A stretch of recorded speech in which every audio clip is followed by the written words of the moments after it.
Recently, a good friend of mine asked me, how do I become a manager? A great question deserves a great answer, and so I've decided to put together 3 different videos to answer this question. The first one is going to be 5 signs that you should become a cybersecurity manager. The second one is going to be about pros and cons of being a cybersecurity manager. And finally, I'm going to answer this question, how do I become a cybersecurity manager? Because different companies have different naming conventions for leadership positions. I will use manager and lead interchangeably in this video, but the idea is the same. A leadership position means that you are leading one or more people. This is going to be the first video of this trilogy. Let's begin, Spartans.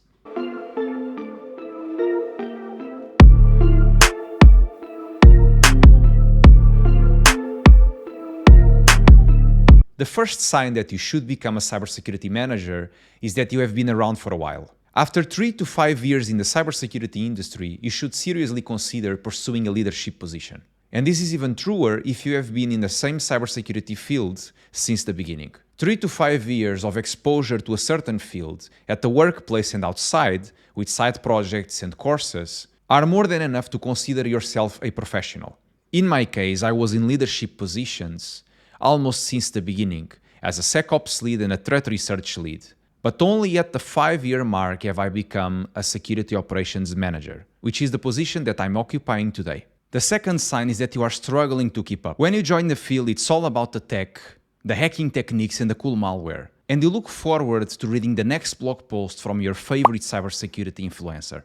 I used to be the same, but over the years I've realized that it doesn't matter how much time I put in, I will never be able to keep up with the new trends as students are coming out of universities and boot camps with way more resources than I used to have back when I started. At this point, I have the same resources as them, but the difference is that I've spent many years of my life and a lot of mental energy learning stuff that is totally abstracted and summarized today.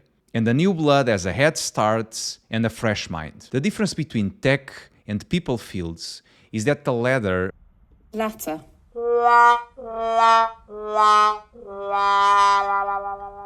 moves at a slower pace. And aside from certain trends, managing and dealing with people is an art that does not change much over time. This is one of the reasons why, sooner or later, tech people move towards leadership positions.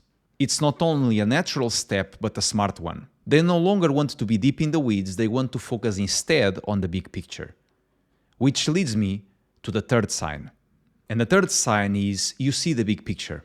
When you start your career, you may lose sleep over an open port on your favorite Linux firewall. Or perhaps you may wonder what is the best tool or tools to run an internal pen test in your company. As you progress, none of this matters, as there are entire teams, companies, and even products dedicated to each segment of cybersecurity. As a junior, you may want to build an in-house SIEM or assemble a dream red team. As a senior or manager, you know that you can simply buy a SIEM from a company and even outsource your red teaming engagements to a dedicated company that does this for a living. You can then use the rest of the time that you'd probably use to fumble around with AWS Kinesis to prepare metrics for upper management that highlight the contributions of your own team. Or if you are feeling like a software engineer, you can choose to develop an internal tool that is tailored to your company and no other third-party provider can provide. I remember that when I started, I was quite driven by ego. I didn't want help, and I wanted to build and run everything by myself. Several burnouts later, I realized that I have only so much energy and time I can spend. And more, I am learning the skill of delegation, be it to other colleagues, teams, or even companies. If you spend a couple thousand on a product that saves you a lot of time and energy, you can then spend that on more worthwhile endeavors. Sign number 4, you feel like your job doesn't matter. When you start, it's all about you and your career. It's about the money, the corporate ladder, and the achievements. This is a learning and growth phase when you are trying to acquire as much knowledge and achievements as possible. This is a phase when you have a lot to prove and you are mostly driven by ego. Tech fields can be quite lonely, even if you have a good circle of friends outside of work. You spend your days writing code and handling incidents, and your direct impact on people is quite limited. Eventually, you will reach a point when your life is good. You have a good career, good position, and a good salary. And it is at this point that you realize that you can always put more time and effort for more money. But the question is, why would you? What's the point? What is the end plan here? You will eventually come to the conclusion that the reason why you are asking these questions is because you feel that you have no impact. And impact comes when you focus on others instead of yourself. And this, folks, is Maslow's hierarchy of needs at work. At this point in your life, you will do one of two things. Climb the corporate ladder further and become a manager, upper manager, or even a C-suite, or create your own business. All of this should come as no surprise to you because it's almost a cliche that successful people tend to talk about helping others. This is a byproduct of reaching a point of comfort in your life when you are no longer struggling to get by, and you can turn your attention outward. Sign number 5, money. You have hit the salary cap. Short of becoming a consultant, higher salaries are reserved for leadership positions that go beyond senior and lead status. This happens not only because the higher you go, the more you are paid, usually, but also because once you start leading people and driving larger efforts, your contributions reverberate through the entire company and across time itself. You go from pushing a few lines of code to a product to present a plan for a migration to a cheaper SIM. In the first case, you are just a cog in a machine, and your contribution in the big schema of things is little to none.